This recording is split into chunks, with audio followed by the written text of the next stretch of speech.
At Katt Williams, who's getting exposed next? Hashtag Katt has the answers. He said came true. So there's some truth to everything that he knows, and the fact that he's saying I held back a little bit, he probably has stuff on people, and he just used jabs instead of throwing that haymaker. He could have, I'm assuming, he could have ended careers. Kim Porter was working on a book before she died. Katt Williams is back, and this time he's exposing all the bodies under Diddy. Everyone that got buried because Diddy wanted his crimes to stay hidden. From mysterious deaths to sudden illnesses, the connections are wild, and Katt Williams might have been on to something all along. The first person that allegedly got buried because of Diddy was his own boss. Diddy's journey to the top started at Uptown Records, where Andre Harrell took him under his wing. Harrell, the CEO, gave Diddy his first shot, and together they created a music empire. But after business disagreements, Diddy left Uptown to start Bad Boy Records. Fast forward to 2020, and Harrell tragically passed away at 59 from heart failure. Natural causes, right? Maybe. But when you realize how many others in Diddy's orbit have met similar fates, people can't help but look at this sideways. Now, there has been talks that, just like Cassie, Andre was going to expose stuff about Diddy in a tell-all book, but he passed away and the book got shelved. The survivors and the late of Uptown Records, they were all writing tell-all books. Andre was writing a book right before he died. Heavy D was working on a book before he died. Kim Porter was working on a book before she died. And Al B. Sure was working on the documentary of his life. And then he goes into a coma. And speaking of Kim Porter, her death in 2018 shocked everyone. She was just 47 and the medical examiner ruled it pneumonia, but people have long speculated that there's more to the story. Kim was allegedly writing a tell-all book before her sudden passing. I just can't believe that somebody that had the normal flu, that had doctors on speed dial, that they had enough money that they could get the half of the hospital to come to the house and take care of her. And get thus, when Kim had died, Diddy showed up with his security at Kim Porter's house, and the security team confiscated her phone. Kim's friends also said that there were questions among them about the manner in which Kim died, as things just didn't add up. Allegedly, Kim texted a couple of her friends and told them, "He got me." And according to some reports, there was blood found on Kim's pillowcases, and also a slight trail of blood on the bedroom floor that led to the bathroom. And let's also not forget the alleged book by Kim Porter that had the most crazy details of how Diddy put his paws on Kim, how she was isolated and manipulated, how Kim would use a strap-on to please Diddy, how her house was being wired, phone lines were tapped, how Diddy was paying personnel to watch her closely, and even details of how Diddy wanted full custody of twins, but Kim threatened to expose him if he ever took her kids from her. However, once the book came out, people realized that Kim's torture was beyond anyone's imagination. The book had details about how Diddy slept with young boys, forced threesomes with Kim, and how Diddy allegedly ran a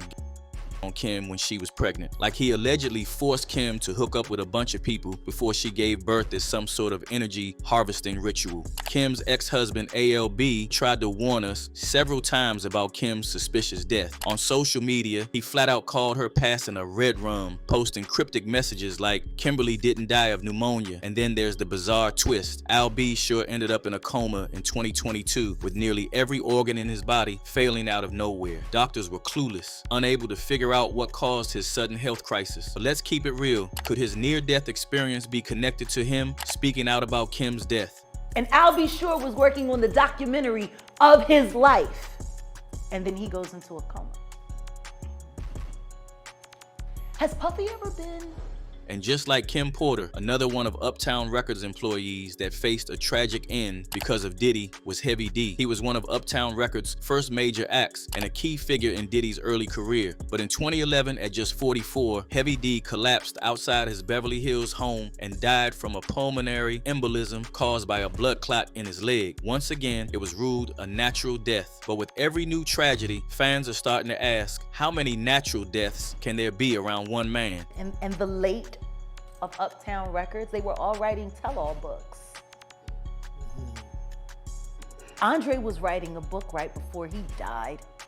It's like this crazy pattern. Anyone who gets too close to Diddy or dares to challenge his narrative somehow finds themselves in life-threatening situations. When it comes to Biggie Smalls, his death is one of hip-hop's most infamous unsolved mysteries and somehow connected to Diddy. Back in the late 90s, Biggie and Sean P. Diddy Combs attended an after-party together where tragedy struck. Biggie was shot and killed in a drive-by while sitting in his SUV.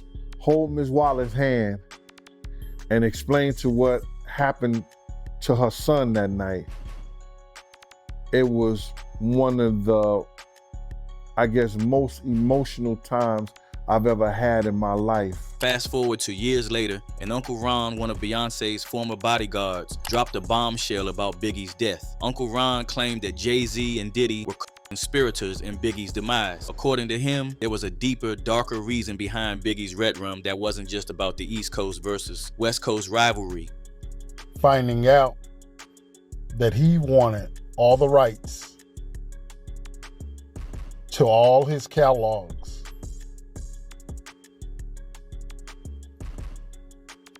I turned him down.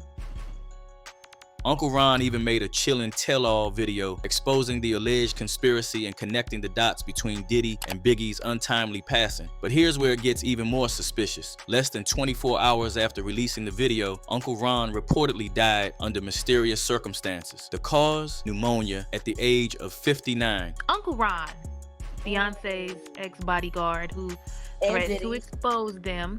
Yeah, threatened to expose them, I believe in 2023. Is deceased. He's passed away. And just like Uncle Ron, Craig Mack, another bad boy standout, passed away in 2018 at just 47 from heart failure. After leaving the spotlight, he joined a cult and lived a quiet life in South Carolina. Craig Mack joined the group in 2011, and many found out about it when a video surfaced of him rapping inside the Overcomers Church in 2012. Apparently, there was more than just preaching going on in that compound. Interviews from former members of the cult revealed that the leader, Ralph Stair, took advantage of dozens of people and children and infected his victims with STDs. He was arrested when footage emerged showing him touching a 12-year-old girl's chest during a worship service, among several other accusations. And the specifics that came up in the allegations were disgusting, to say the least. This is the same leader that Craig really trusted and devoted his life to after leaving the industry. But his death added yet another name to the growing list of untimely losses tied to Bad Boy Records. Craig Mack went to his grave mad at Bad Boy. Craig Mack told his people, told those religious people, that don't let them pay for of mine. According to sources close to Craig, he was increasingly frustrated with the deal he had signed with Diddy and the micromanagement he experienced while under his label. Let's not forget, this is the same Diddy who was fired from Uptown Records for his allegedly bullish and overbearing management style. When Diddy tried to micromanage Craig Mack, Craig wasn't having it. Reportedly, he openly resisted Diddy's control, and that didn't sit well with him. This resistance led to Diddy sidelining Mack, both personally and professionally, effectively burying his career at Bad Boy Records. Craig Mack manager, right? Puff told Craig Mack if he didn't change management, he wasn't with him no more. Anthony Wolf Jones was more than just a bodyguard to Diddy. He was a loyal friend, protector, and one of the key figures in Bad Boy Records' rise to success. Wolf had been by Diddy's side since the early days, even investing $300,000 of his own money to help launch the label. But as Diddy's empire grew, their relationship began to crack, exposing the darker side of working with Puff. Wolf's mother let me hear something that the what they call it, the portion Atlanta, that Puff told Meech, go ahead and do what you gotta do, when him and Wolf and them was beefing outside. While Diddy was living the high life, Wolf started feeling like he wasn't getting the respect or the money he deserved. He asked Diddy to pay back his $300,000 investment so he could move on, but Puff refused. Puff was putting the battery in Wolf back, talking about, I don't need you no more. When I get this, do this Universal deal, I'm gonna give you $300,000 and leave you the alone. Wolf said, you could never leave me alone. You understand? And to make things worse, Wolf noticed how Diddy was treating others in his circle. Wolf decided he wanted out, but Diddy had other plans. Here's where things get wild. According to Meech, the leader of the Black Mafia family, BMF, Diddy allegedly stirred up beef between Wolf and BMF, knowing it would lead to trouble. Meech claims that Diddy told him he didn't need Wolf anymore and encouraged him to cut ties. Word of this betrayal got back to Wolf. Wolf get by some kids from BMF. Actually, the dude that he put down with BMF. This brags about cussing Wolf's mother out. And then, on November 11, 2003, Wolf and his right-hand man, Lamont Rez Gertie, crossed paths with Big Meech and other BMF members outside Club Chaos in Atlanta. The tension that had been brewing for weeks finally exploded. Things escalated quickly. One of Wolf's old friends, who had recently joined BMF, turned on him mid-fight, allegedly to prove his loyalty to Meech. Shots were fired, and both Wolf and Rez were gunned down on the spot. The standoff happened. Big Meech and those guys, in self-defense, ended up Wolf. And then once Big Meech gets off house arrest, Puffy throws him a big party. To make things even messier, rumors started swirling after Wolf's death that he might have been the real father of Justin Combs, Diddy's firstborn. Fans couldn't help but notice the resemblance between Justin and Wolf, and Meech's recent comments have reignited those suspicions. Life really got real serious when we get married. I put up a picture of Wolf and one of Puffy's sons, Justin Combs. Look at him. Last but not least, we've got Aaron Carter, another star who met an untimely death, allegedly at the hands of Diddy. Aaron Carter tragically passed away on November 5th, 2022, in circumstances that still have people raising eyebrows, especially when you look at the months leading up to his death. Aaron wasn't shy about speaking out, suggesting that something far more sinister was going on in his life. Following developing news tonight in Lancaster, where pop star Aaron Carter has died at the age of 34. Yeah, the troubled performer grew up in the limelight, but he was in and out of rehab several times in his short life. I go on my Twitter and I see people saying, you look like you have AIDS, you should go die. I don't understand how I dedicated 22 years of my life to my fans, and now they turn on me. Do you regret ever getting involved in... I didn't have a choice. It got bad. Before his passing, Aaron begged for help, claiming he felt trapped in his own home. He revealed that his realtor wouldn't sell the house, leaving him stuck in a place he described as unsafe. These cries for help are now being revisited in light of his connections to Hollywood's elite, including, you guessed it, Diddy. Yeah, you think maybe when you get a little older, you'll mellow out a little bit, be a little more like him? Or No, I don't think so. Like I think I'm just gonna get worse.